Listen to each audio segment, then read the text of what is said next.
Hello guys, welcome to बिंस Vigyan Pathshala YouTube channel. आप सभी का स्वागत है। आज आप लोग देख रहे हैं बीएड सेकंड ईयर का ये अगला ज्ञान भाषा एवं पाठ्यक्रम नॉलेज लैंग्वेज एंड करिकुलम का ये अगला क्वेश्चन है। क्वेश्चन है, शिक्षण एवं प्रशिक्षण में क्या अंतर है? Difference between the teaching and training. जैसे कि आप सभी जानते हैं कि शिक्षण क्या है, किसी टीचिंग होता क्या है। शिक्षण शिक्षक और छात्र के मध्य होने वाली जो अंतः क्रिया होती है। शिक्षक हुआ और छात्र हुआ।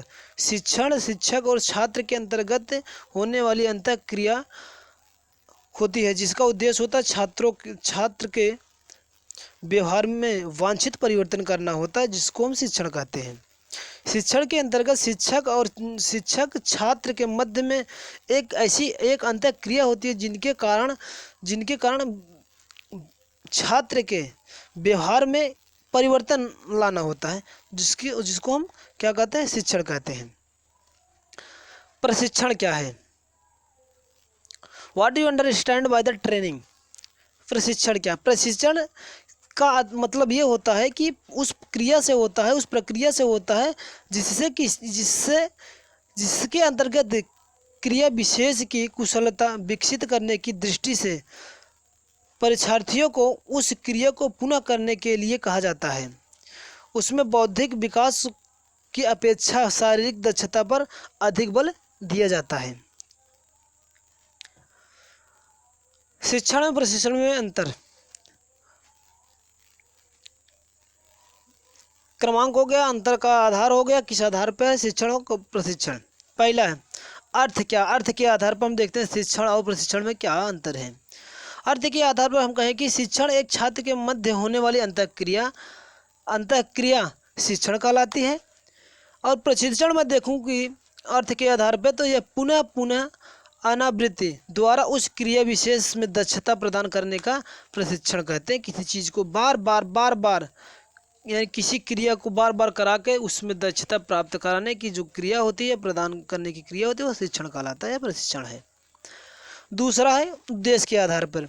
उद्देश्य के आधार पर हम कहें कि शिक्षण का जो उद्देश्य होता है, एक निश्चित विषय वस्तु ज्ञान अवबोध का कौशल प्रदान करना होता है। किसी चीज़ को सिखाने का जो क्रिया होती है, किसी निश्चित विषय को वस्तु को जिसको ज्ञान बताने का जो अवधारणा होती है, वो क्या कहलाती है? आपका शिक्षण कहलाती है। दूसरा है, इसमें देखते हैं प्रशिक्षण में उद्देश्य के अंतर्गत में क्या अंतर होता है। जैसे हम कहें प्रशिक्षण का उद्देश्य होता है किसी प्रक्रिया में मांसपेशी कौशल प्रदान करना, जैसे हैंड राइटिंग वगैरह हुआ, ये तमाम प्रकार की आर्थिक शरीर दक्षता का ये प्राप्त करवाना होता है, जो प्रशिक्षण के अंतर्गत होता है।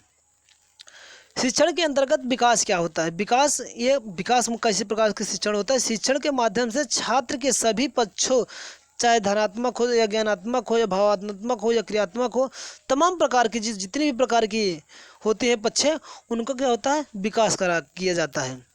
और प्रशिक्षण में क्या होता है? जबकि प्रशिक्षण के माध्यम से छात्र में क्रियात्मक पक्ष के विकास पर अधिक बल दिया जाता है। कार्य करने की क्षमता, जैसे हुआ पढ़ने की कौशल जो होता था, लिखने का, किसी चीज़ को कलावृत्ति करने की क्षमता होती है, इस पर बल दिया जाता है विकास के अंतर्गत में कहूँ तो। अगला अंतःक्रिया के अंतर्गत मैं कहूँ तो जो शिक्षण में जो अध्यापक है एवं छात्र के मध्य जो अंतःक्रिया होना आवश्यक होता है, एक दूसरे को कोरिलेट करना बहुत ही आवश्यक होता है। लेकिन प्रशिक्षण में ऐसा कुछ नहीं होता है। प्रशिक्षण में अध्यापक छात्र के मध्य अंतःक्रिया होना आवश्यक नहीं है कि कोई टीचर इस तरह से इसको बताए या इस प्रकार की क्रियाएं करे, ऐसी कोई बात नहीं होता है। जो भी चीज़ें सीखे वह इसके अंतर्गत शिक्षण के अंतर्गत आता है, कार्य करके क्रियात्मक ढंग से। पांचवा, शिक्षक की आवश्यकता शिक्षण में क्या है? मैं कहूँ कि शिक्षण में अध्यापक एवं छात्र के मध्य अंतःक्रिया तो होती ही है, अतः जिसके कारण इसमें शिक्षक का छात्रों के समक्ष रहना आवश्यक होता है। कोई चीज़ बताता जब टीचर बच्चों को, तो इसमें शिक्षक को बच्चों के सम्मुख रहना आवश्यक होता है।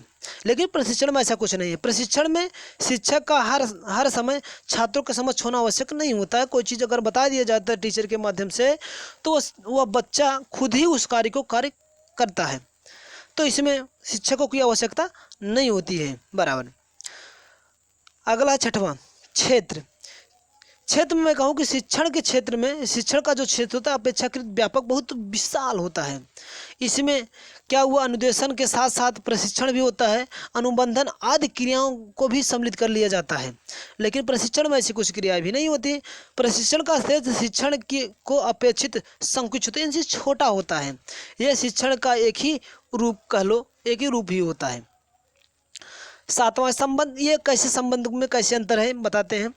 जो शिक्षण का जो क्षेत्र व्यापक होने के कारण उनका संबंध समझ को प्राप्त करने के साथ साथ आदतों का निर्माण भी या आदतों के निर्णय भी है। लेकिन प्रशिक्षण में कहा है, प्रशिक्षण का क्षेत्र जो होता है शिक्षण की अपेक्षा संकुचित होता है, छोटा होता है, लेकिन इसका संबंध शारीरिक अथवा मानसिक पेशीय कुशलता से है।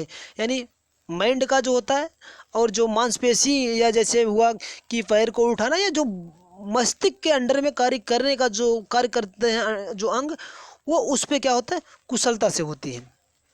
अगला है प्रेरणा।